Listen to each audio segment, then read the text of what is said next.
বোরখা পরে পালাতে গিয়েও শেষ রক্ষা হয়নি যুবলীগ নেতার। ছাত্র জনতার গণ অভ্যুত্থানের মুখে শেখ হাসিনা দেশ ছেড়ে পালিয়ে গেল।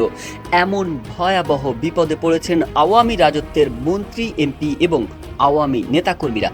অনেকে সুযোগ বুঝে বিদেশে পালিয়ে গেলেও আটকা পড়েছেন বহু জ্যেষ্ঠ ও প্রভাবশালী এমপি, মন্ত্রী সহ অসংখ্য নেতাকর্মীরা। প্রাণ ভয়ে পালিয়ে বেড়াচ্ছেন তারা।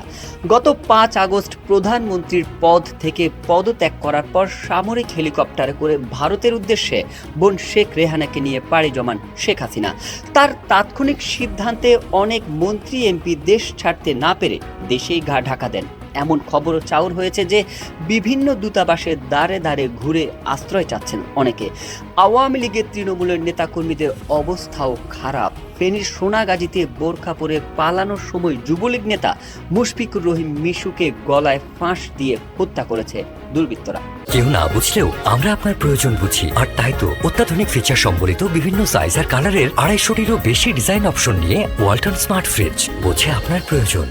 গত শনিবার বিকেল থেকে আওয়ামী লীগের সাধারণ সম্পাদক ওবায়দুল কাদেরের কোনো খোঁজ পাওয়া যাচ্ছে না। শনিবার ধানমন্ডিতে আওয়ামী লীগ সভাপতির রাজনৈতিক কার্যালয়ে আয়োজিত সংবাদ সম্মেলনে শেষবার কথা বলেন তিনি।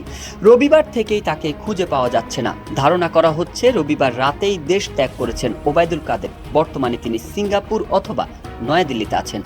সোমবার ভোর থেকেই প্রভাবশালী হিসেবে পরিচিত এমপি, মন্ত্রীদের অনেকের সঙ্গে যোগাযোগ করা যাচ্ছিল না। অনেকের মুঠোফোন বন্ধ ছিল। বিশেষ করে স্বরাষ্ট্রমন্ত্রী আসাদুজ্জামান খান কামাল, আইনমন্ত্রী আনিসুল হক অজ্ঞাত স্থানে চলে যান।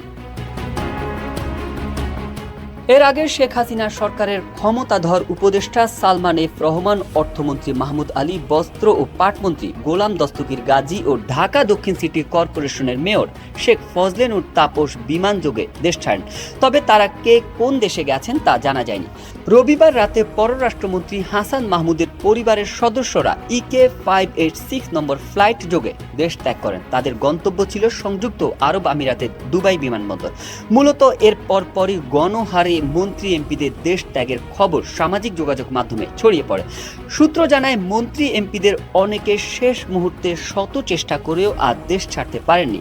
রোববার ও সোমবার 2 দিন টিকেটের জন্য বিভিন্ন এয়ারলাইন্সের সঙ্গে যোগাযোগ করেও বিফল হন তারা।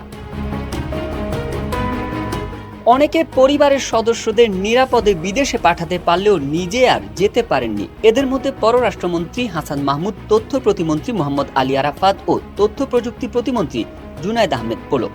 এদিকে আইনমন্ত্রী আনিসুল হক তার মোবাইল ফোন দুটি বন্ধ করে দেশ ত্যাগ করেছেন বলে ধারণা করা হচ্ছে, কারণ সোমবার সকাল থেকে তাকে ঢাকায় পাওয়া যায়নি। সোমবার রাত 10টা পর্যন্ত শিক্ষামন্ত্রী মহিবুল হাসান চৌধুরী রাজধানীর বনানীর বাসায় অবস্থান করেন। তবে রাতেই তার দেশ ত্যাগ করার কথা ছিল বলে ধারণা করা হচ্ছে।